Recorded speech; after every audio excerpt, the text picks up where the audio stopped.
Hello साथियों, कैसे हैं आप सभी। मैं सागर एक बार फिर से आपके अपने परिवार कौटिल्या 365 यूट्यूब चैनल पर स्वागत करता हूं। जैसा कि लास्ट क्लास में हम पढ़ रहे थे अपवाह तंत्र। अपवाह तंत्र में हमने हिमालयी नदी तंत्र को कंप्लीट कर लिया था, जिसमें हमने सबसे पहले सिंधु नदी तंत्र को देखा था। फिर दूसरा वीडियो हमारा आया था, उसमें हमने गंगा को बारे में बात की। तीसरा जो वीडियो हमारा आया उसमें हमने ब्रह्मपुत्र की बात की। आज हम प्रायद्वीपीय नदी तंत्र के बारे में बात करेंगे, या जिसे हम प्रायद्वीपीय अपवाह तंत्र के बारे में जानते हैं। उस टॉपिक को लेकर समझने का प्रयास करेंगे, कौन कौन सी नदियां हैं, कहाँ कहाँ गिरती हैं। थोड़ा सा हम रैंडमली उसके बारे में बेसिक जानकारी समझने का प्रयास करते हैं, देखेंगे। तो आज का टॉपिक हमारे पास है प्रायद्वीपीय अपवाह तंत्र।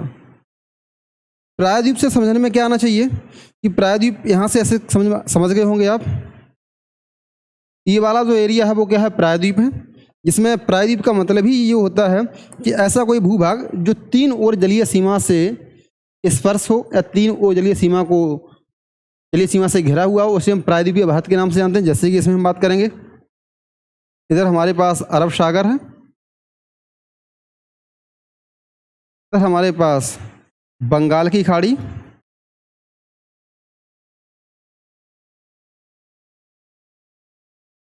इधर हमारे पास हिंद महासागर,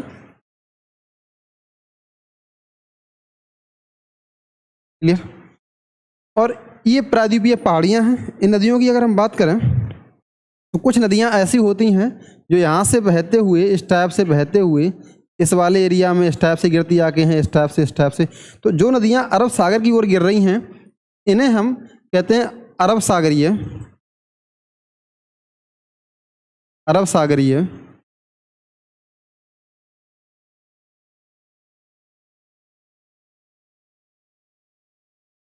अपवाह तंत्र।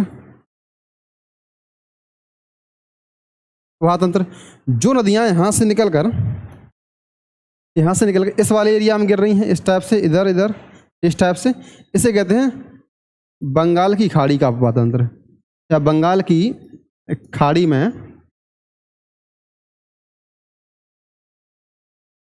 गिरने वाली नदियां। ये समझ पा रहे होंगे हमारी बात, हम कहना क्या चाह रहे हैं आपसे। थोड़ा सा हम बता दें कि जो प्रायद्वीपीय भारत की जो नदियां हैं वो अपनी वृद्धावस्था में हैं, प्रौढ़ावस्था में हैं। कहने का मतलब ये हुआ कि ये नदियां तब से निकल रही हैं जब से हमारा हिमालय नहीं बना था। क्योंकि प्रायद्वीपीय भारत की बात करें तो ये किस वाले भाग से बना है, ये गोंडवाना लैंड से किससे बना है, गोंडवाना लैंड का भाग है। और गोंडवाना लैंड का भाग है तो इसलिए कैसा, ये प्राचीन है। और ये नदियाँ एकदम वृद्धावस्था की ओर हैं। इनका अपवाह जो है, इनका जो बहाव है वो बहुत ही ज़्यादा स्लो, बहुत ही ज़्यादा मंद है। क्योंकि ये जो नदियाँ हैं इस समय ये बरसात, यानी कि वर्षा जल पर निर्भर करती हैं। ये समझ में आ गया होगा। तो हम जानने का प्रयास करेंगे कि अरब सागर में गिरने वाली नदियाँ कौन कौन सी हैं, बंगाल की खाड़ी में गिरने वाली नदियाँ कौन कौन सी हैं। तो सबसे पहले हम पढ़ेंगे अरब सागरीय नदी तंत्र, या अरब सागर में गिरने वाली नदियाँ को लेकर। सबसे पहले हमारा टॉपिक रहने वाला है आज का अरब सागर में गिरने वाली नदियाँ। अरब सागर में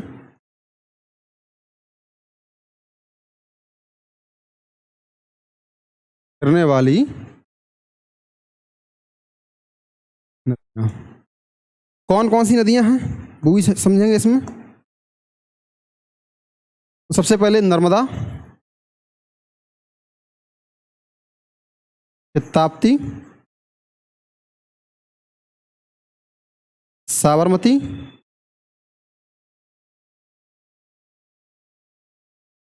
माही और लूनी। लूनी अरब सागर में न गिर के कच्छ के रण में ही क्या विलुप्त हो जाती है। इसमें हम काउंट इसलिए करते हैं क्योंकि ये अरब सागर की ओर मूव करती है। तो ये कच्छ के रण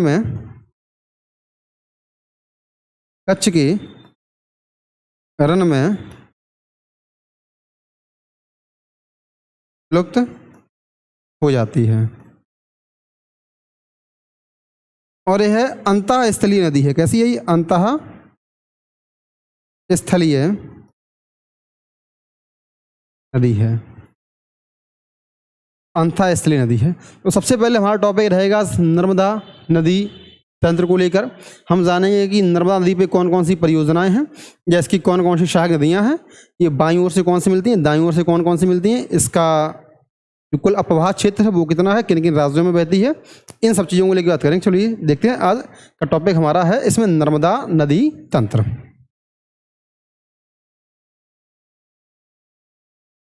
नर्मदा नदी तंत्र सीधी सी बात है, अरब सागर की ओर गिर रही है तो हम इस टाइप से बनाने का प्रयास करेंगे। ये हमारे पास नदी है, कौन सी? नर्मदा। और नर्मदा नदी का जो उद्गम है वो अमरकंटक के पश्चिमी भाग मैकाल श्रेणी से होता है। तो यहाँ पे कौन सा स्थान है? ये अमरकंटक।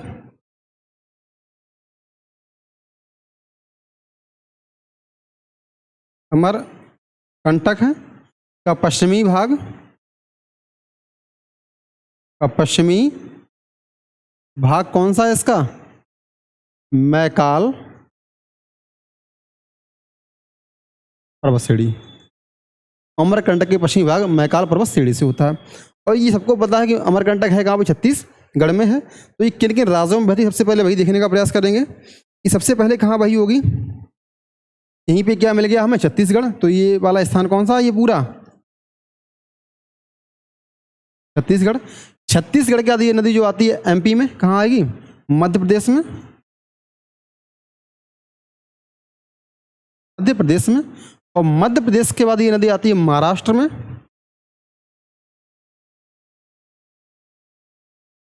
और महाराष्ट्र के बाद ये आगे नदी बहती हुई गुजरात पहुंचती है, गुजरात। और अरब सागर में गिरने से पहले ये आलियावेट द्वीप का क्या करती है? निर्माण करती है। यहाँ पे बनाती है, अरब सागर में गिरने से पहले ये यहाँ पे बनाती है आलियावेट द्वीप। क्या बनाती है यहाँ पर? आलियावेट द्वीप। और ये पूरा एरिया किसका है? अरब सागर का। इतना हमने जान लिया। क्या जान लिया? कि नर्मदा नदी का उद्गम कहाँ से होता है? अमरकंटक के पश्चिमी भाग मैकाल पर्वत श्रेणी से। इसका अपवाह क्षेत्र कुल 4 राज्यों में है, जैसे सबसे पहले हमारे पास छत्तीसगढ़ वाला ये एरिया पूरा, फिर मध्य प्रदेश का एरिया, फिर महाराष्ट्र का एरिया, फिर गुजरात का। और गुजरात में अरब सागर में गिरने से पहले ये क्या बनाती है? आलियावेट द्वीप बनाती है। अगर हम इसकी कुल लंबाई की बेटा बात करें, इसकी कुल लंबाई की बात करें, कुल लंबाई इसकी 1312 किलोमीटर है। कितनी है? 1312 किलोमीटर है। आशा करते हैं ये सारे फैक्ट आपको क्लियर हो रहे होंगे। नेक्स्ट हम बात करें इसकी सहायक नदियों को लेकर, तो इसकी सहायक नदियाँ 2 तरीके से मिलती हैं। कुछ नदियाँ ऐसी हैं जो बाईं ओर से मिल रही हैं, कुछ नदियाँ ऐसी हैं जो दाईं ओर से मिल रही हैं। तो बाईं ओर से मिलने वाली कौन कौन सी नदियाँ देखेंगे? ये एरिया बायां वाला है, तो हम बात करें बाईं ओर से मिलने वाली, बाईं ओर से मिलने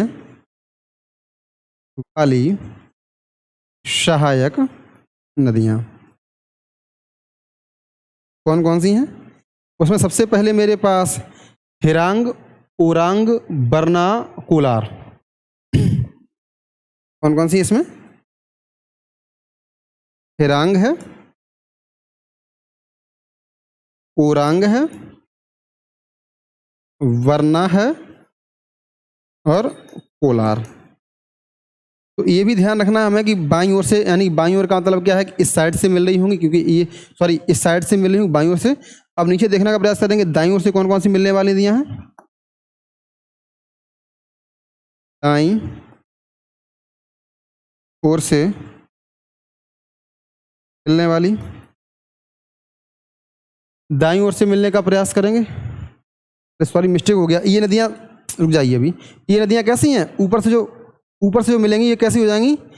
ये हमारे, ये सीधा हाथ है, ये दायां वाला, ऊपर वाला एरिया कैसा होगा? ये दायां। एक मिनट यहाँ पर रुक जाइए थोड़ा। यहाँ पे दाईं ओर से कैसी मिल रही हैं? ये दाईं ओर से मिलने वाली। और यहाँ पे कैसी मिलेंगी? यहाँ पे बाईं ओर से। यहाँ नदियाँ कौन सी मिलेंगी? बाईं ओर से मिलने वाली सहायक नदियाँ। क्लियर। दाईं ओर से, क्योंकि हम यहाँ पे निकल तो इधर साइड से रही है, अरब साइड तरफ गिर रही है, अगर हम इस जगह पे खड़े हो जाते हैं तो ये हिस्सा कैसा हो गया, दायां वाला। और दाईं ओर से कौन कौन सी मिलती हैं, हिरांग, ओरांग, बरना, कुलार। और इस साइड से ये वाला हिस्सा लेफ्ट वाला है, तो यहाँ से कौन कौन सी मिलेंगी, इस साइड से ये बायां हो गया, तो बाएं ओर से कौन कौन सी मिलती हैं देखेंगे एक बार हम उन्हें भी। बुड़नेर, बुड़नेर, बंजर, शार, शक्कर, दूधी और तवा। कौन कौन सी हैं, बुड़नेर, बंजर, शार, शक्कर, दूधी, तवा। क्लियर हुआ। नेक्स्ट हम समझने का प्रयास करेंगे इस पर नर्मदा नदी को मध्य प्रदेश और गुजरात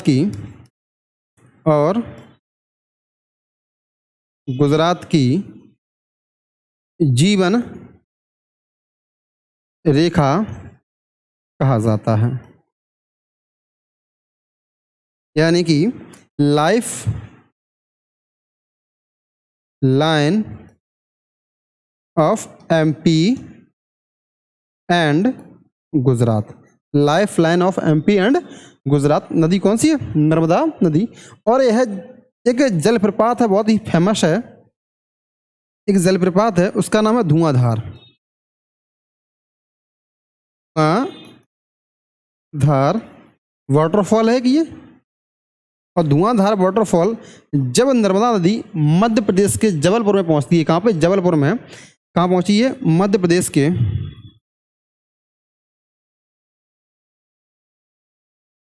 जबलपुर में पहुंचती है, तो वहाँ पे क्या बनाती है, धुआंधार जलप्रपात। तो ये भी जानने वाली बहुत ज़रूरी बात थी कि जब नर्मदा नदी मध्य प्रदेश के जबलपुर में पहुंचती है तो वहाँ पे एक धुआंधार वाटरफॉल का निर्माण करती है। अब यहाँ पे नर्मदा नदी पर कौन कौन सी परियोजना है, उन परियोजनाओं को लेकर बात करेंगे। अगर इसकी हम परियोजना जानेंगे, कौन कौन सी परियोजनाएं हैं, कौन कौन सी परियोजना है, तो सबसे पहले इंदिरा सागर, जवाहर सागर, सरदार सरोवर,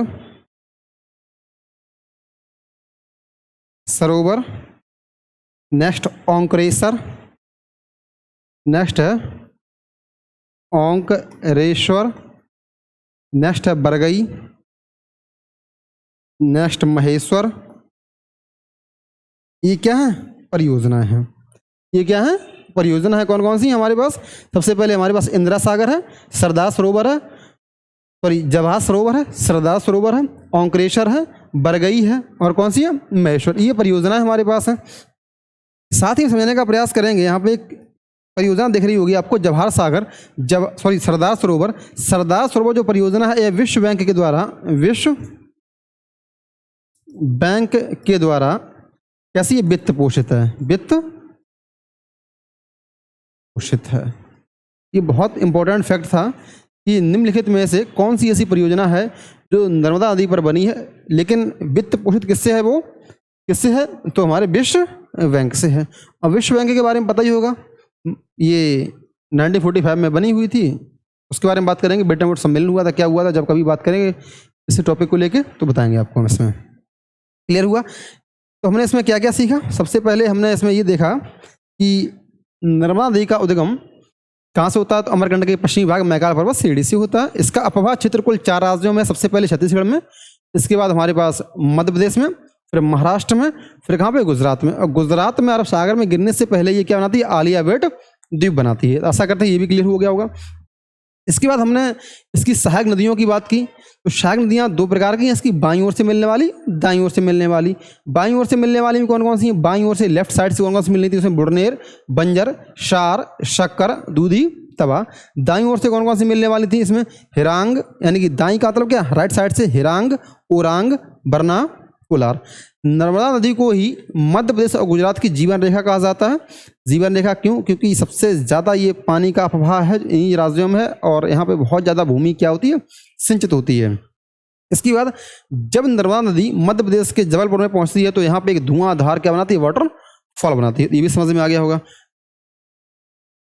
इसके बाद हमने इसमें आपसे बात की कि इसकी कौन कौन सी इसकी परियोजनाएं हैं। इसमें हमने सबसे पहले जो बात की वो इंदिरा सागर, जवाहर सागर, सरदार सरोवर, ओंकारेश्वर, बरगई और महेश्वर को लेकर बात की।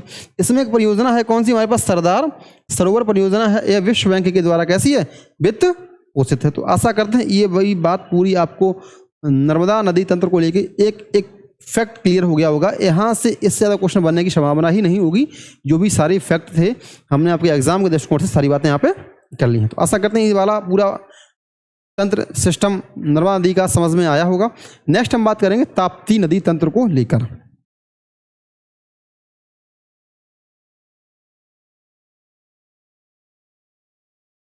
ताप्ती नदी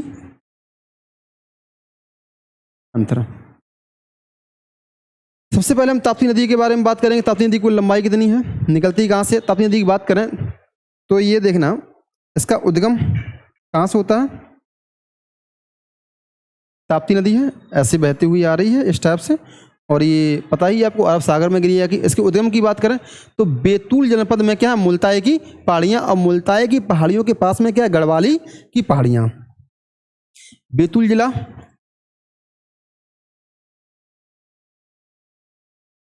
बैतूल जिला ये कहाँ पे, एमपी में, और यहीं पे क्या है, मुल्ताई की पहाड़ियाँ, मुल्ताई की पहाड़ियाँ, और इन्हीं पहाड़ियों के पास में क्या है, गढ़वाली की पहाड़ियाँ। और ये पूरा चैप्टर है किसका, ये पूरा चैप्टर जो है बेटा वो सतपुड़ा रेंज का, किसका है ये, सतपुड़ा रेंज का।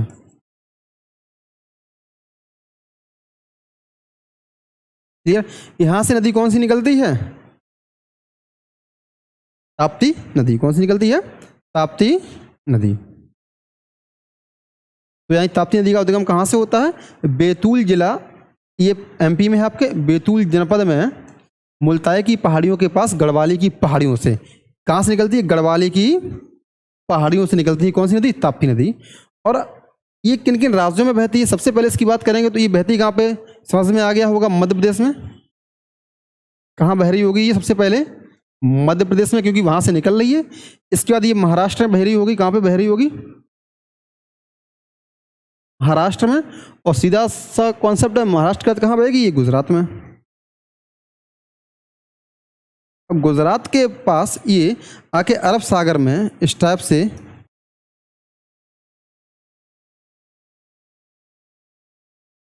ये यहाँ पे अरब सागर में आके मिल जाएगी।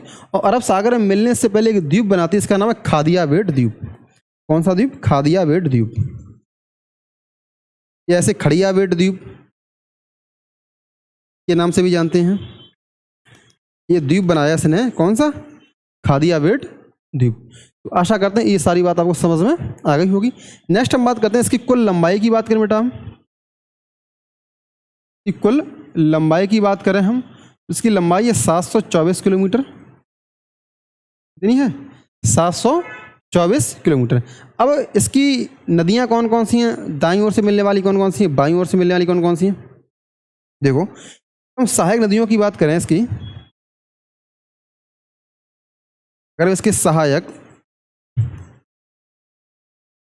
नदियां कौन कौन सी हैं इसकी, तो सहायक नदियां दो प्रकार की हैं। सबसे पहले हम बात करेंगे दाईं ओर से मिलने वाली, दाईं ओर से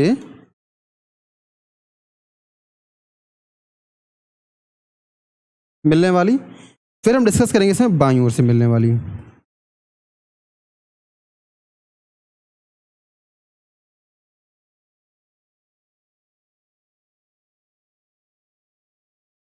देखेंगे दाईं ओर से कौन कौन सी नदियां मिलती देखने का प्रयास करेंगे, जैसे अमरावती, गिरना, पूर्णा, मंजरा, शिप्रा, इस टाइप से देखेंगे कौन कौन सी हैं। अमरावती,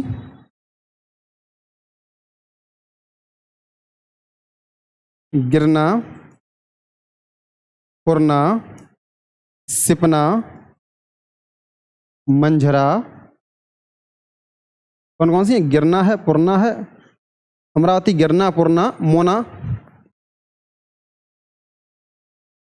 शिपना, मंजरा और गोमई। कौन कौन सी हैं, अमरावती, गिरना, पूर्णा, शिपना, मंजरा, मोना और गोमई। ये नदियां ऐसी हैं जो दाईं ओर से मिलती हैं। अब बाईं ओर से कौन कौन सी मिलती हैं, देखो, आनेर, आनेर है और सूकी। ये जो नदियां हैं किससे मिलती हैं, बाईं ओर से। आनेर हो गया, सूकी हो गई, इसमें इस टाइप से अरोड़ा बती हो गई, कौन सी होगी, एक नदी और भी है इसमें, अरोड़ा बती हो गई। ये नदी कैसी है, इसमें दाईं सॉरी बाईं ओर से मिलती है। तो ये नदियां मिलती हैं इसमें दाईं ओर से। कौन कौन सी मिलती हैं, अमरावती, गिरना, पूर्णा, शिपना, मंझरा, मोना और गोमई।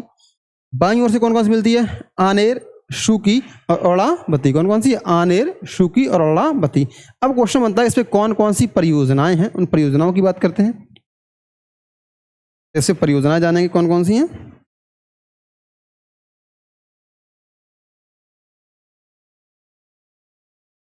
परियोजनाएं कौन कौन सी हैं,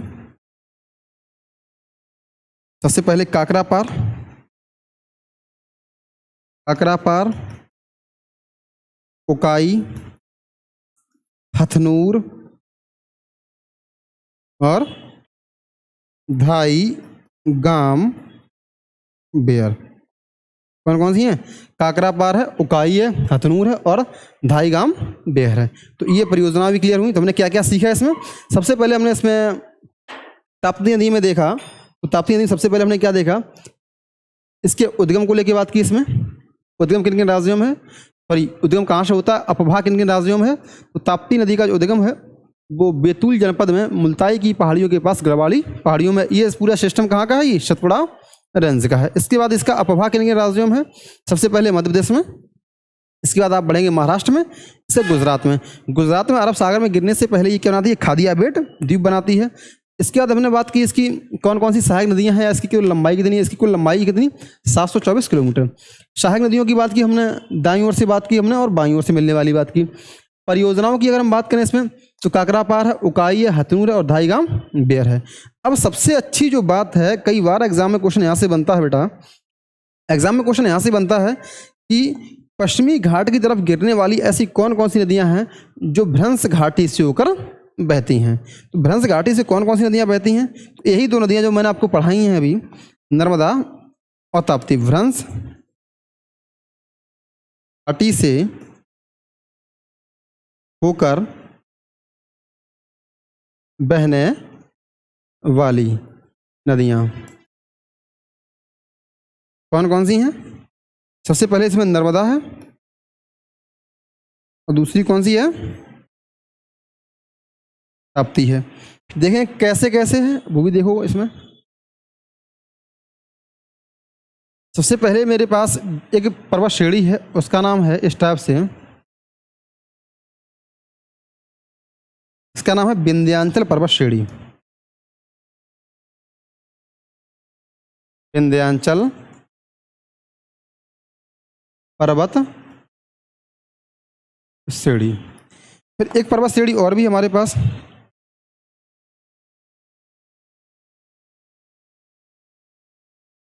इस टाइप से, इस पर्वत श्रेणी का नाम है सतपुड़ा पर्वत श्रेणी।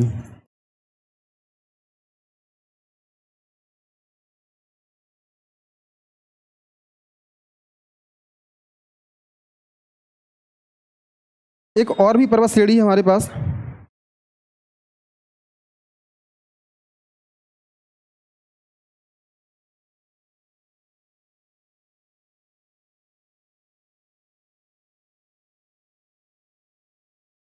इसे हम शतमाला पर्वत श्रेणी के नाम से जानते हैं। ये सतमाला पर्वत श्रेणी है।